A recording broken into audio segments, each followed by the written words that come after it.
Welcome back, ladies and gentlemen. Today we're going to look at Colorado versus Florida. As you can see, Colorado is literally up 13 with 4 minutes to go. We're going to discuss how Florida was able to come back and what lovely concepts I think they employed on their way back. So first and foremost, in a coaching timeout, I'm assuming the Florida coach had to have talked to them, said, you guys got to score, and you got to score quick possessions. A lot of times when teams are down a bunch, they'll still take time to look for great shots. You kind of sacrifice good shots, and you just got to immediately go for the basket. It's got to be quick possessions to give yourself enough possessions to potentially get back in the game. And then frankly, Colorado up 7 with a minute 26 to go. This should never happen where they allow a game to come back. That's like unbelievable, frankly. And so essentially from Colorado's perspective, I think a lot of times you just kind of like start coasting on defense, like, oh, I make sure I don't foul, make sure I don't give them easy plays or whatever. You still got to play hard defense 100%. Like, you still play the same defense that got you to this point in the first place. But instead, they kind of get a little bit lackadaisical, and like maybe they don't intend for any help here, but you let the big get on the inside too, and then you let a downhill drive, and then he gets the and one right here. Then, however, that being said, you're still up by 6 with 47 seconds. So in this situation, a lot of commentators, a lot of people in general will say, oh, just take a quick 2 at the rim, and then live to essentially play on.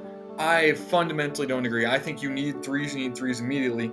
I'm not sure if this is something the Florida coach said, but I like this. If this is even a decent three-point shooter, if you get a relatively clean look right there, I like that shot for sure. Even though he doesn't make it right there, the ball does have a long rebound because it was a three-pointer in the first place. And so you get the board, great job, and then you get it relocated and you get another clean look at a three, and this one does go in. So another big thing when this shot goes up right here, Colorado, everyone's got to be boxing out aggressively. First off, everyone for Florida should also be crashing aggressively as well. But that's why Colorado should be so aggressive.